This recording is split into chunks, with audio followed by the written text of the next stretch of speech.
It's like every month we're getting less and less films. Granted, I didn't see some movies this month. I have some catching up to do. What is up, Flick fans? Welcome back to my channel. As we do every single month, today we are talking about the best and worst movies of July in tier list form. Now, like I said, a couple things I didn't see. Animal Crackers on Netflix, Radioactive on Amazon Prime, some films I'm going to try to catch up on, log on Letterboxd, and maybe review on Rotten Tomatoes. Thank you guys for all the well wishes there, but I do want to talk about some of the films I saw this month, and maybe one or two are in my top 5 of the year so far, and let's get right into this list. And of course, if you guys like these kinds of videos, be sure to smash that thumbs up button. We will do more. Movie number 1. Hey, I didn't get to review this on the channel. This is a little film called The Outpost. It's all about a small unit of U.S. soldiers alone at a remote outpost located in the valley of Afghanistan. It is this epic battle where our soldiers were outnumbered, starring the likes of Scott Eastwood, Orlando Bloom, and Caleb Landry Jones. Listen, you guys know me. I'm a fan of war movies, and a lot of times when you get these on VOD and not a lot of people are talking about, I mean, there was no chatter for this movie other than these pockets online where I see people saying, hey, The Outpost is actually pretty good. And you know what? I agree. The Outpost, I believe, is genuinely a good movie. And again, sucker for war movies, but this one was extremely interesting. You have this battle, this epic battle, both mentally and physically. Some really solid performances. Caleb Landry Jones, especially, so good in this film. It's possibly the best I've seen Scott Eastwood. Now, there are some editing, I don't want to say issues, but moments where I'm like, oh, there is this strange style to this movie, but as it progresses, you get more and more used to it, how they lay out the story, and just this heroic quest that our heroes are on to escape this place, defend this place, and basically do their due diligence. It is a wonderful story that I'm glad was able to be told. It's a film I would have liked to have seen in theaters, but hey, I'm so glad I got the chance to see it. My review is on Letterboxd. Another film that I logged on Letterboxd and didn't do on this channel, and you know what, guys, I was going to talk about Desperados. I really was. This movie, headaches. You give me headaches. It's frustrating for a few reasons. You have Nasim Pedrad, who I really enjoyed in Aladdin. I was excited to see her kind of take this film over, and while her performance isn't the best, there are a few in here that I genuinely liked, and the film is all about a young woman and her two best friends who are going to Mexico, all to delete an email that she accidentally sent to her new boyfriend of like a week, and she also lost her job, so how could she afford to go to it? Just none of it makes sense. But you know what? If the movie's funny, right? It's a romantic, somewhat comedy, but if the movie's funny, it doesn't matter.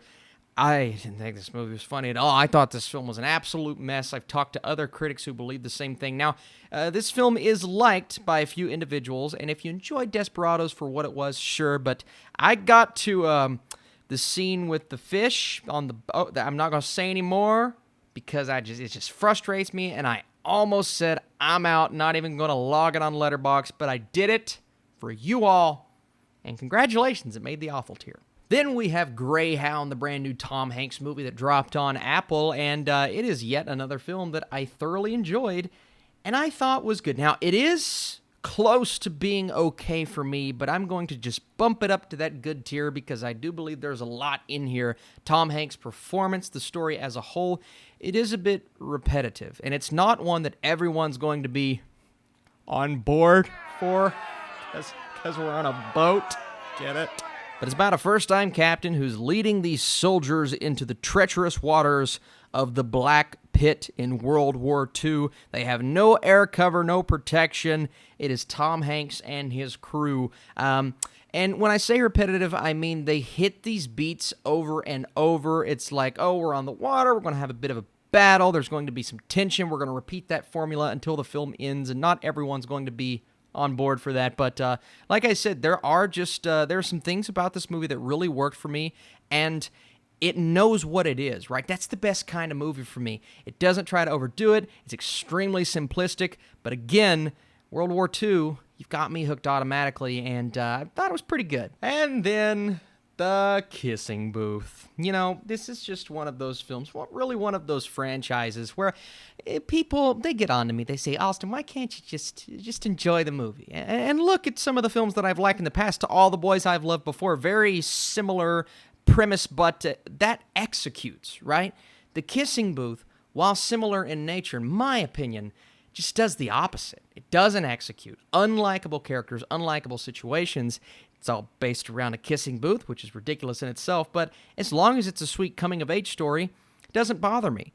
This film really bothered me. The decisions from the characters, both supporting and our lead, and again, Joey King, she is likable in other movies, but in this movie, all of the decisions made, and the fact that there are 3 central plot threads that all you come to this conclusion by the end of that storyline, and you got to wrap up this other storyline. You got to wrap up this. Why was this over 2 hours? I don't know, but it's on the awful tier for me. Next up is The Rental. I don't have a lot to rant about with this film, but I am going to put it on the meh tier for a few reasons. I know this movie has its fans. Obviously, it's fresh on Rotten Tomatoes and whatnot. I just think The Rental, its major flaw is the fact that it doesn't know what genre it wants to be. It starts out as one film, it kind of goes away from that in the second act, and then by the time you get to the third act, it's full-on slasher, right? It doesn't know what it is, and I've seen the balance before with these kinds of elements, right? But there was no balance here. It goes from one movie to the next to the next. The cast is great,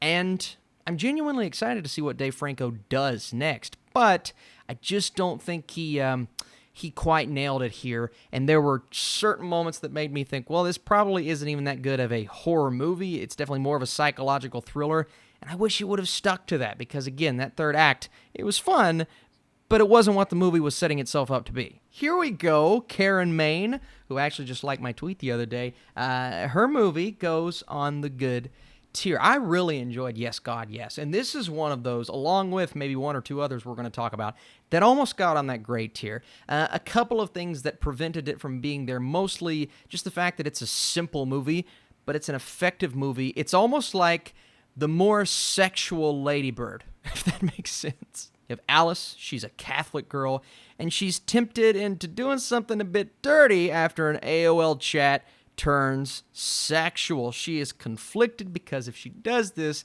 the act is considered a sin. She is in one set location that does not believe that what she's thinking about doing is even close to right. Do I go for it? Do I refrain? As we move through the movie, she starts to find out, okay, maybe I'm not the only one that's tempted with these kinds of things, and not the only one that acts on them. Everyone around her, they just feel so fake, right?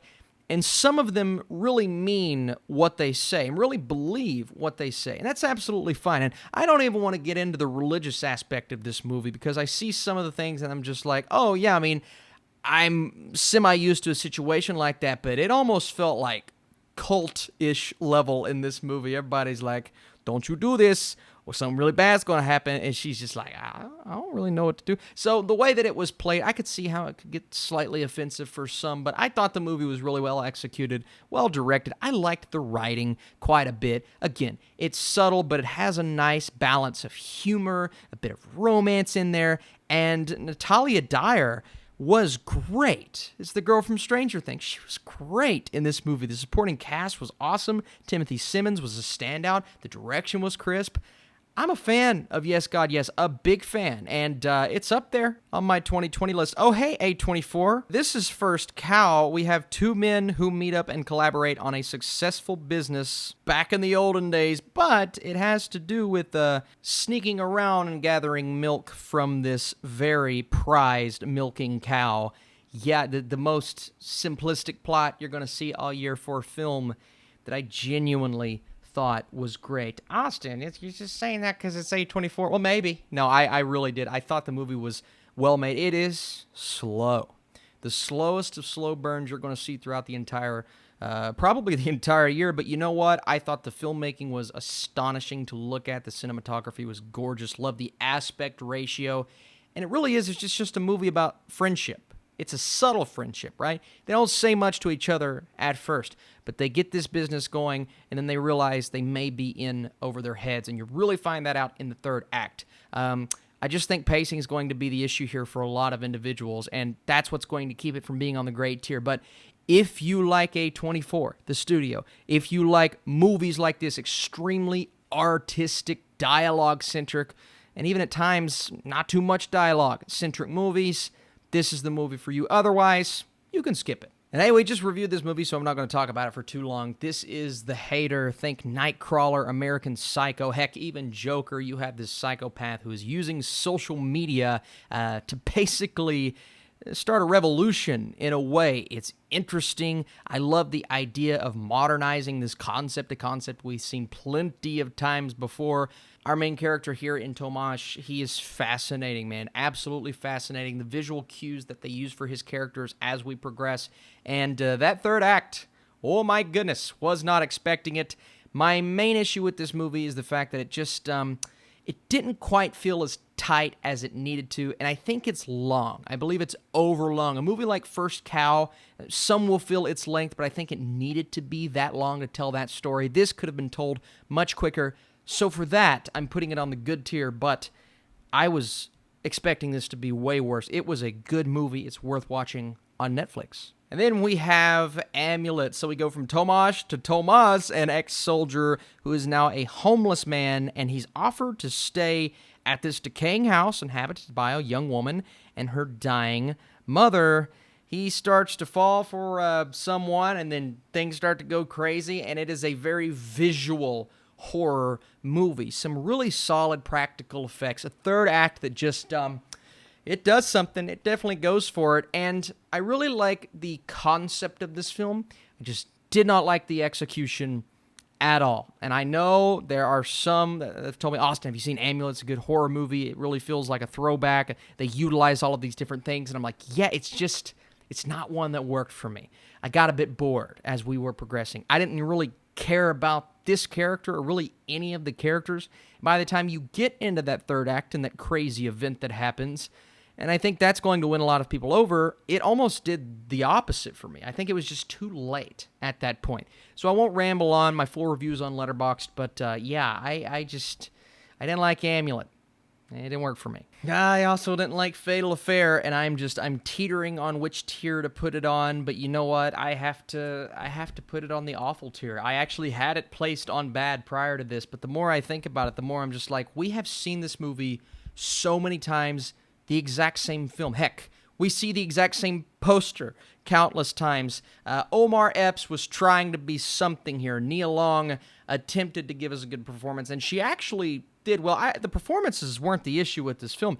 It's the entire script from beginning to end. It's the fact that Omar Epps was trying to be just this menacing, villainous characters, and it was so cliche. Even when the camera would turn and showcase him, there would be that noise that you hear in all of the horror films, and his face would just be so ridiculous. Fatal Affair is a Lifetime movie on Netflix, but a bad one.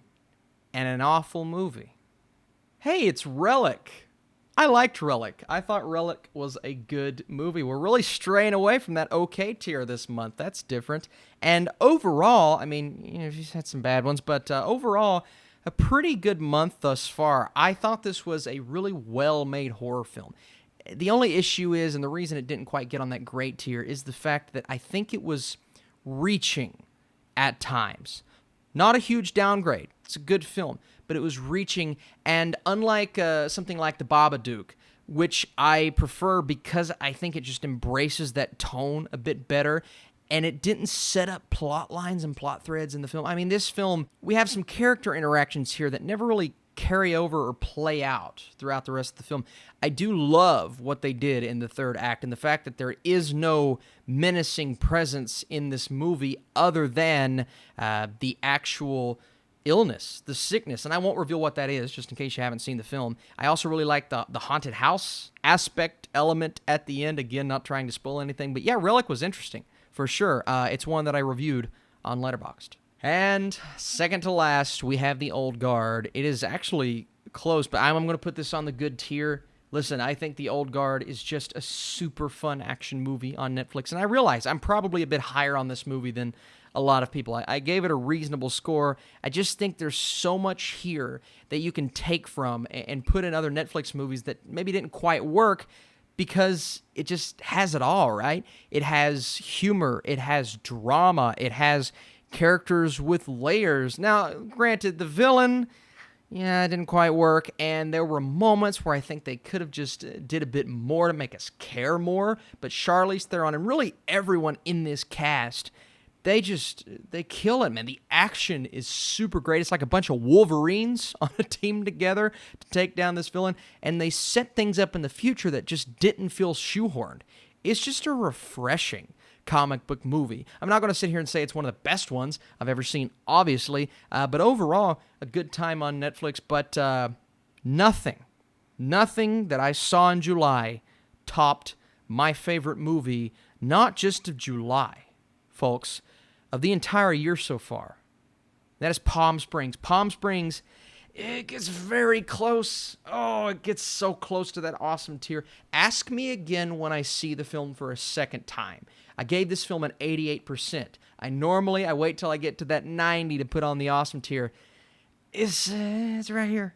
Screw it. I'm putting it on the awesome tier. Screw it. Palm Springs is awesome. I loved this movie. It was so refreshing. It's funny because it's a repetitive concept in nature. We're literally repeating the same day over and over.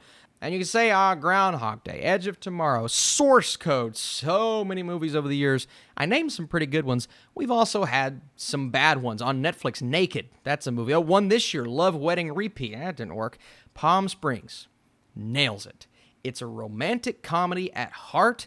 It also has a bit of drama, and the humor, the comedy aspect of the romantic comedy was hilarious. I laughed all the way through. Andy Samberg was awesome. Everyone in this film rocked it. Kristen Milioti almost stole the entire show. Maybe she did. J.K. Simmons, just unlike anything I imagined from him. Didn't even know it was him at first.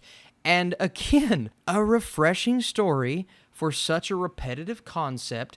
Palm Springs was great. If you have Hulu, I mean, this may even be worth getting Hulu. Throw in like Solar Opposites and catch up on Rick and Morty if it's still on there. I know it may have moved to HBO Max. Get it for Palm Springs.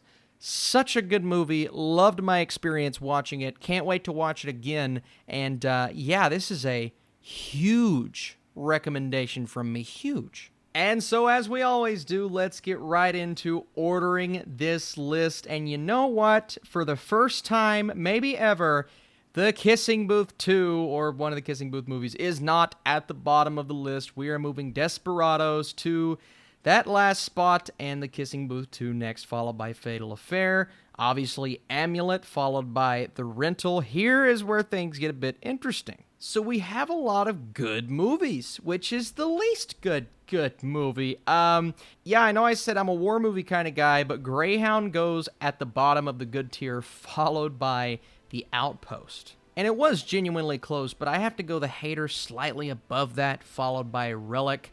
The Old Guard looks good right there, and then Yes, God, Yes tops that good tier, followed by First Cow, followed by Palm Springs, my absolute, no doubt, favorite movie of the month, and it may just possibly be my favorite movie of the entire year. Now, I know Hamilton came out this month, but according to a lot of people, it's probably not going to get nominated as a movie for the Oscars. Therefore, I'm going to keep it off of this list, but we're going to wait and see how that plays out. I may include it on my Letterboxd list eventually. I'm just kind of staying up to date using that. Regardless, you guys are truly the best. Thank you for watching this video, supporting this channel. Stay tuned. Sunday morning, or sometime maybe afternoon, we're going to do a live stream. We're going to celebrate a couple of things, Rotten Tomatoes included in that. But seriously, guys, appreciate all the support. If you like this series, keep it going by hitting that thumbs up button. Nothing would help out more. I'll see you soon.